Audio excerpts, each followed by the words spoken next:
Hello, good afternoon, and welcome to today's edition of the afternoon edition. My name is Isa Nu. Today we shall be focusing still on education, as yesterday we had Marwan Umar Gwamba discussing more about the out of school children and the need for them to return back to school as we move closer to the Vision 2030. And he made it very clear yesterday that it will be difficult for Nigerians to achieve that particular vision because looking at the myriads of challenges that we are currently facing, definitely the issue of getting out of school children back to school is a difficult one. And the government, most especially at this particular point in time, he emphasized on the need for the state governors to actually play their role.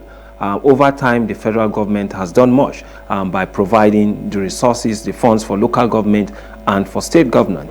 But at the same time, if you look at it, how many of the state governors are actually taking it as a major issue to see that, yes, they reduce the number of those that are out of school today. So, but then still on education today, we are going to further discuss issues that has to do with those who will definitely benefit from the NEL fund, that's National Education Loan Fund, of which the president earlier this year made very good assent to that particular budget bill.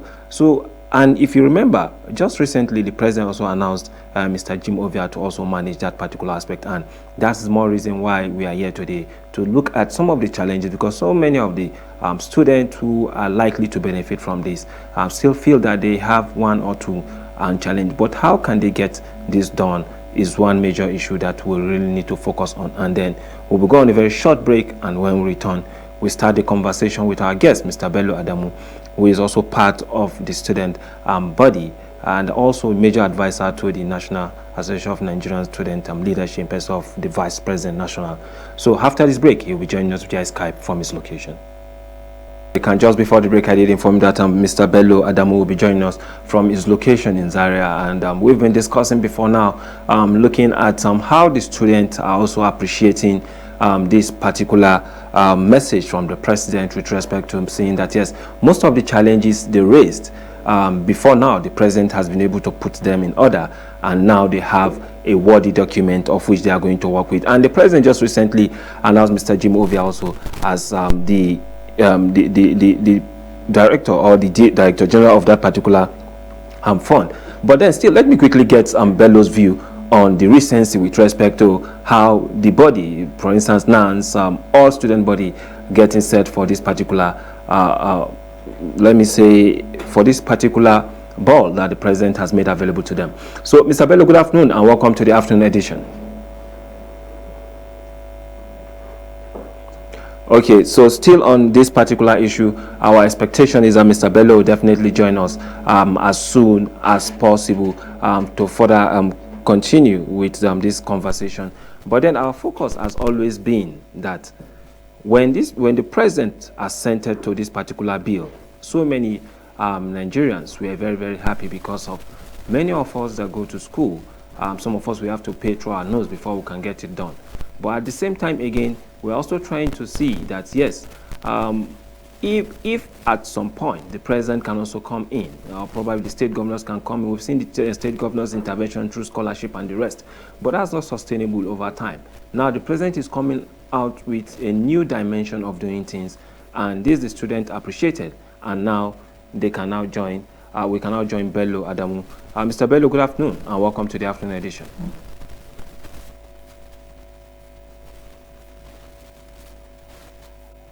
Good afternoon. Good afternoon. Can you hear me? Okay, if you can hear me clearly, looking at the state of things now in the nation, what are your major complaints now with respect to the NEL fund issue that the president has finally approved, and then now we have the leadership of that also in place? Okay, I think what is very important is for the people to even understand what constitute the NEL funds, what objectives are they out to achieve, as encapsulated by the 2024 Act as assented to by the President. You see, education is one of the core and then very important phenomenon that every government gives priority. By every government, I mean every reasonable and responsible government.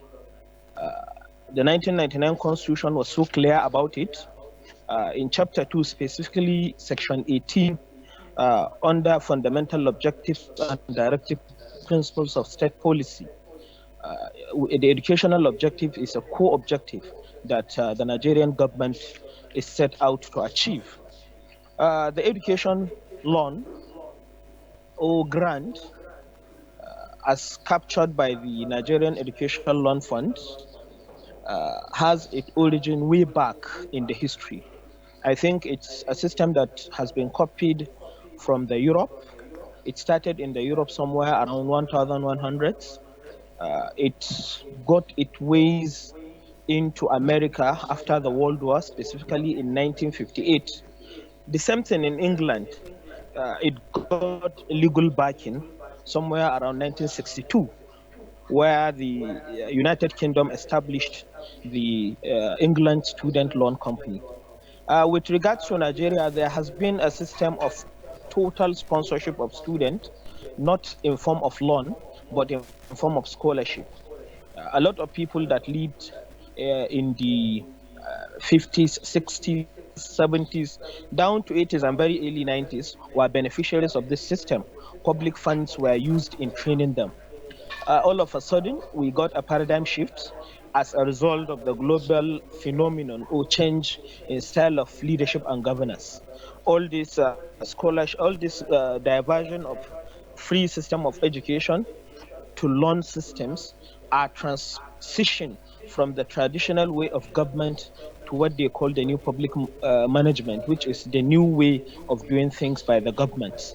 The idea is majorly to stop government from rendering free services to the publics, but rather to provide enabling environment, as opined by Adam Smith and many economists, so that government will not continue to directly invest in people, but rather government should continue to directly invest in infrastructure, security, and what have you. We could see the effect of government investment directly on humans. It overburdened the government expenditure to the extent that government is unable to do certain responsibilities.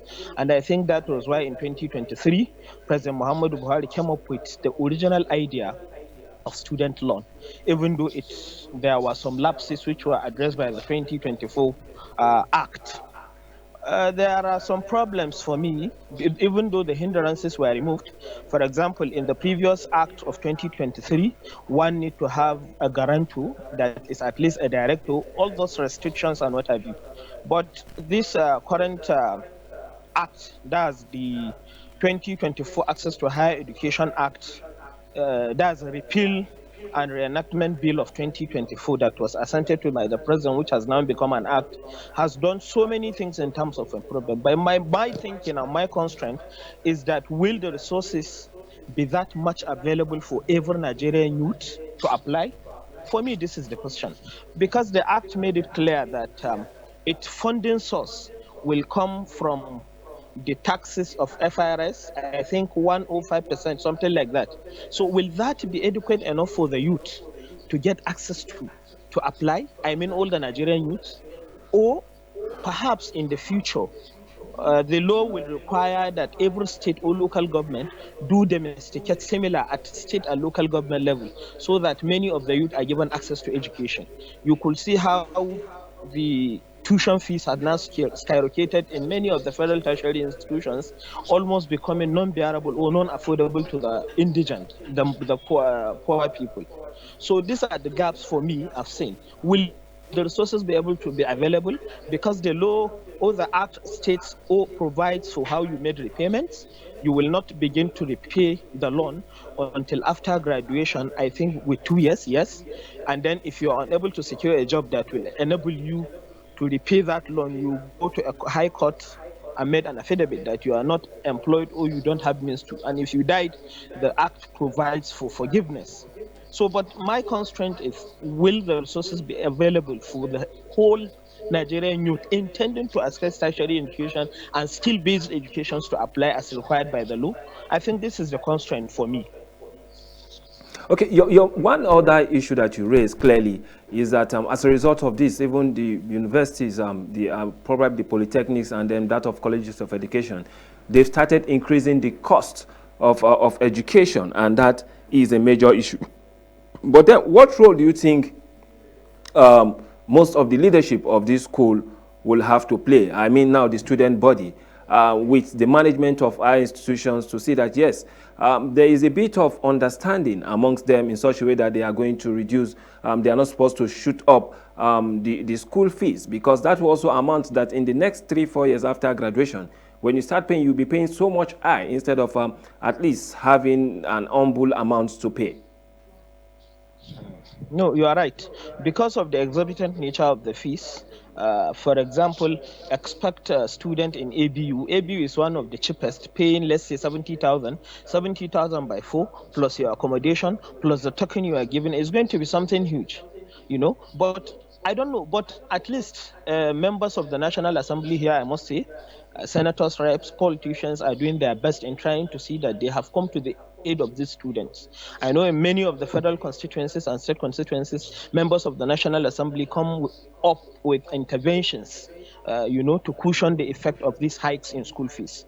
But I think there is still need by the National Assembly members to draw to the attention, maybe to set a benchmark of this school fees, even with the existence of this loan.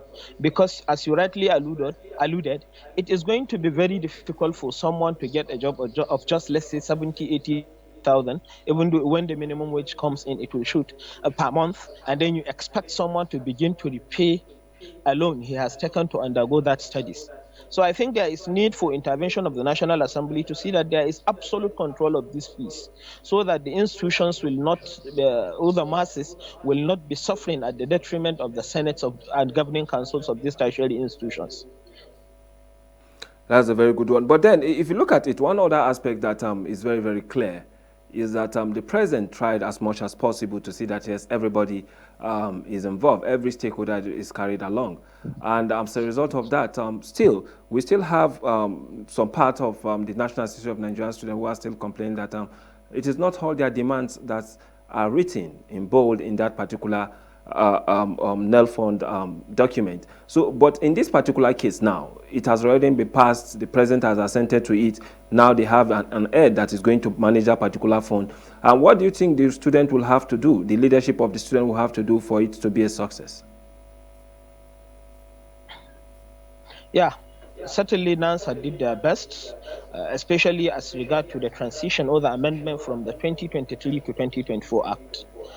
But as a former student unionist, not all that you plead must be, but with persistency, consistency, and pressures, it's the student union leaders that do know the problem of the people or the students themselves.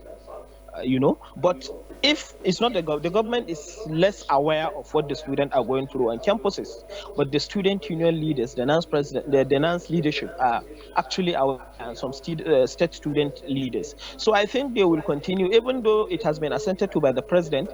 It's not an end in itself.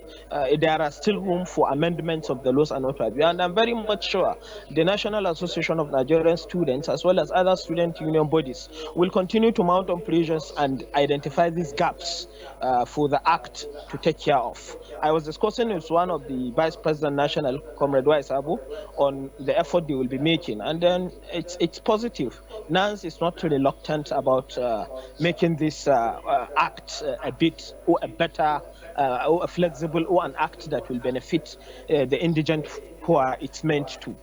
So I know NANS will continue to do their own bit, as well as other students' union bodies. As you know, prior to their intervention or given access to by the president to accept their complaints and pleas, the act was not, it was half-baked. There was a scholarship, there was a loan provision, but the previous act did not provide for an agency to cater for that. At least the 2024 Act had made provision for that. There is an NELFund was established, management was established, the board was established. You could see Jim Ovia is even given that responsibility. He's a renowned banker. He is someone that knows much about making finances and what have you. So I am very much optimistic that the Null Fund will do its best. Only that my constraint and my question, or the question I'll continue to put, is with regards to the availability of resources for every eligible or qualified Nigerian student to apply. But I know NANS will continue to do their best in that regard. Okay, thank you so much, Mr. Bello Adamu, for joining us today on the afternoon edition. And I'm very, very happy that you made it very clear-cut with respect to the issues that were brought forward. And definitely, we expect that NANS should also give a major collaboration in this particular aspect for them to see the success of the program. Thank you so much, Bello Adamu, for joining us. Thank you. Thank you very much. It's my pleasure. Okay, we'll be going on a very short break now, and when we return, we also have so much to discuss on the boy child. The boy child is also important, just like the girl child, and today is their day, and then we'll be discussing that with one of our doctors in the house.